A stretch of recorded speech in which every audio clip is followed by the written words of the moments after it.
Well, let's get some more analysis now, and we can speak to Jean-François di Meglio, who is an analyst, an Asia specialist, and the president of the Asia Center think tank. Thank you very much indeed for joining us. The US Secretary of State Antony Blinken gave a long-awaited 45-minute speech today. We just heard a clip of it, and it outlined Washington's strategy to address the rise of China. He says China poses the most serious long-term challenge to the international order. Why is he saying that? Well, this is definitely a turning point in US speech, if not attitude and posturing vis-à-vis China and vis-à-vis the region. Remember, this speech has been delivered at Georgetown University on behalf of the Asia Society, who was inviting Antony Blinken. This is highly symbolic because the last memorable speech by a Secretary of State at Georgetown University is the one which was delivered by Hillary Clinton around 10 years ago.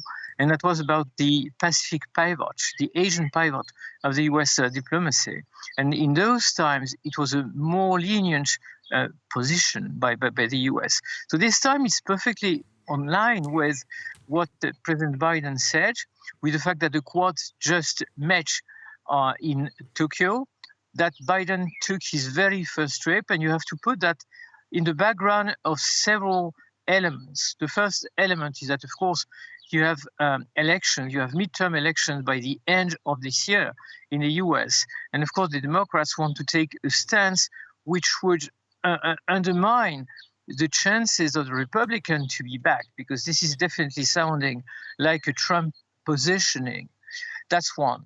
Second, even though you mentioned that China is now positioning itself in Solomon Island and China might seem more aggressive in the region, it's a moment where China is weaker than any time in the very last years, because the Chinese economy, as was rightly mentioned earlier in your news, is very bad shape.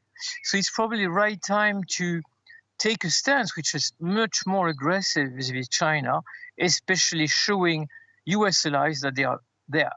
And last thing, of course, Biden was extremely vocal about Taiwan, as Blinken was, saying for the first time, even though that was not stated this way because it was stated just after the Prime Minister of Japan spoke, that US would back Taiwan in any case, and not only in case of China's aggression. So this is the end, possibly, of strategic ambiguity by the US. So you have a lot of elements which underline a turning point. How long this turning point will last, how long this new policy will last, we shall see. Yeah, I mean, you made lots of points there. And I mean, it does seem like continuity from Washington in terms of foreign policy towards China, from the Trump administration to the Biden administration. Antony Blinken today seemed to pin a lot of the blame quite personally on the president of China, Xi Jinping. Do you think it's about personalities here? Well, it's interesting because there's probably a bet that Xi Jinping might be weakened currently because of the domestic situation in China. That also you mentioned, of course, the health situation in Shanghai and now in Beijing is quite bad, and this is felt very badly by the population in China. So some analysts say that possibly in the wake of the 20th Congress, which will take place this fall in China, Xi Jinping's position might not be as strong as it used to be. Well, that's a bet that the US would take if they tend to challenge Xi Jinping's position by being more aggressive. It's a bet. It might be a right bet. It might be a wrong bet as well. And you talked about, you alluded to the Quad that met earlier on this week, US, Japan, India and Australia. And I'm just wondering how united that unit is in the face of China's growing influence in the Asia-Pacific region. Because when you look at India and its tacit, well, we can't call it support, but its non-disapproval of Russia's actions in Ukraine, I wonder if that's a weak link in the chain.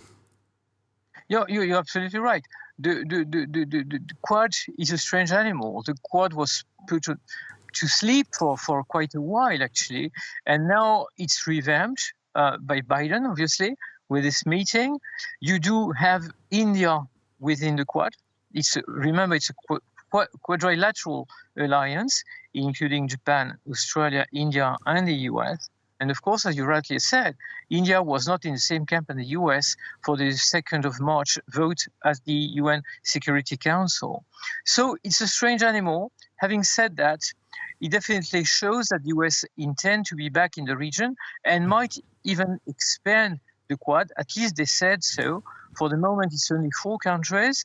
There are many countries who, without really knocking at the door of the Quad, might like to be included in this alliance, for example, Korea. But of course, it's not the case yet, and Korea has its own situation because of North Korea, because of the election which just took place this year in South Korea, with the new president taking his new mandate. Remember also, the US launched an economic initiative called IFEP during Biden's stay in Korea. So there is a way where you can say that the US are back to the region in various approaches, the economic approach, the defense approach. But once again, it's strong, but is it sufficient to really confirm that the US are changing tack? Once again, we need time to confirm that. Okay, we were out of time. Thank you so much for taking the time to speak to us, though. Jean-François di Meglio, Asia Specialist and President of the Asia Center think tank. Thank you very much indeed.